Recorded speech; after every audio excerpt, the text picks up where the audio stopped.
Guys, it's Wade from 7 p.m. prayer. We're doing a tailgate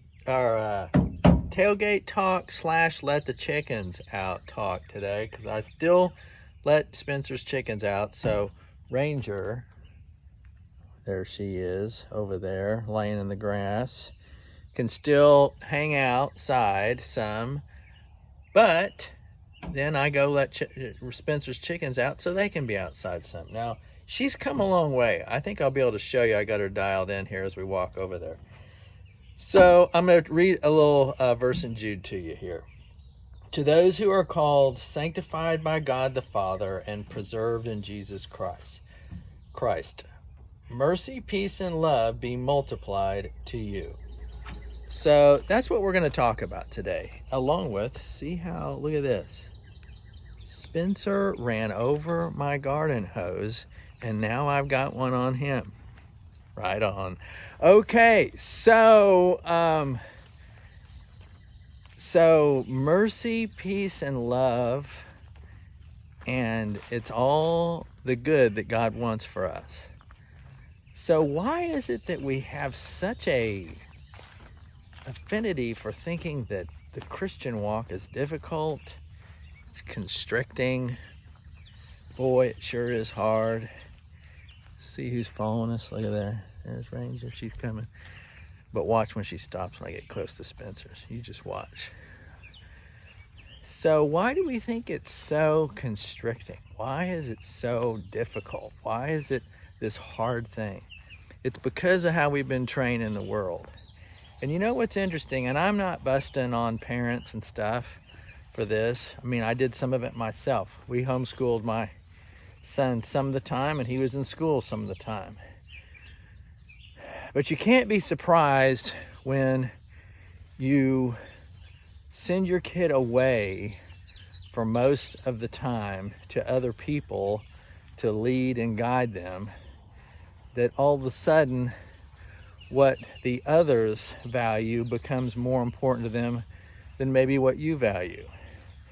Given the fact that typically we're not handing them over to Jesus all day long, there's a good chance that whoever the person is and their values are what's going to rub off on your kid.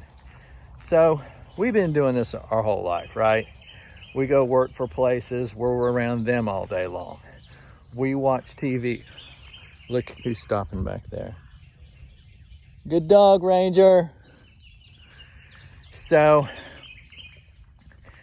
anyway, the point is I want you to understand that it's okay for you to have these weird associations to Christianity being difficult. It's just not okay for you to keep them. You need to change and get real and realize that what God wants for us is to be, look at that dog back there, just laying down waiting for me. I'm so proud of her. Sorry, I've been working on her. So anyway, the long and the short of it is you need to retrain yourself.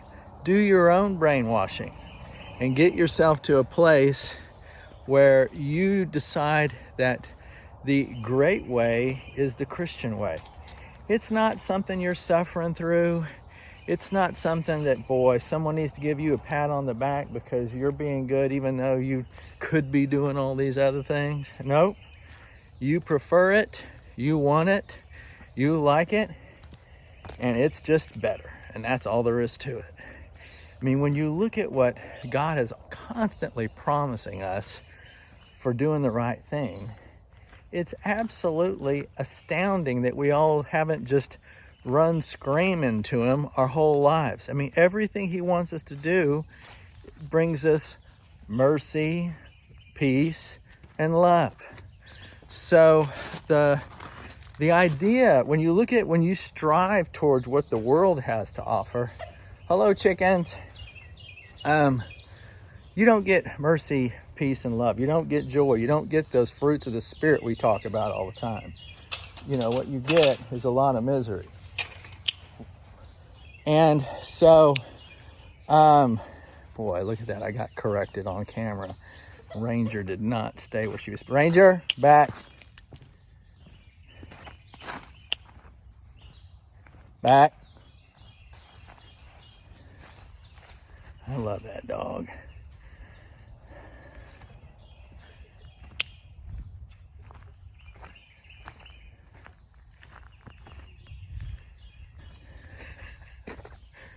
Okay, so anyway, we want to live in the fruits of the Spirit.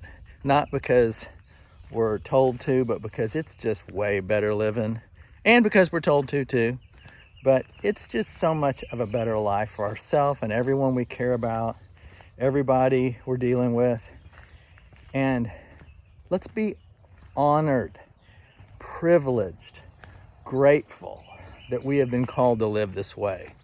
It's such a higher calling. It's such a better way to live. It results in very few sleeping difficulties. It results in very few conversations where you're wishing you were doing things differently. And you know that God is there with you and he's trying to help you. Come here, Ranger. Come here. So anyway, all right, we stay away from, come here.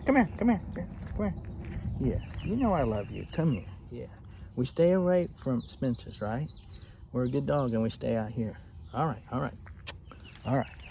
There she goes.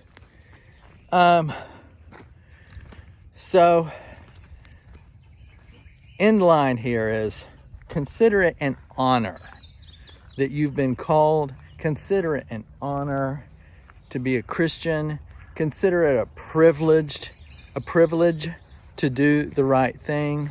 Stop, feeling sorry for yourself or like some kind of a victim because you don't get to do everything the world's doing. No, you have a much better life because of that.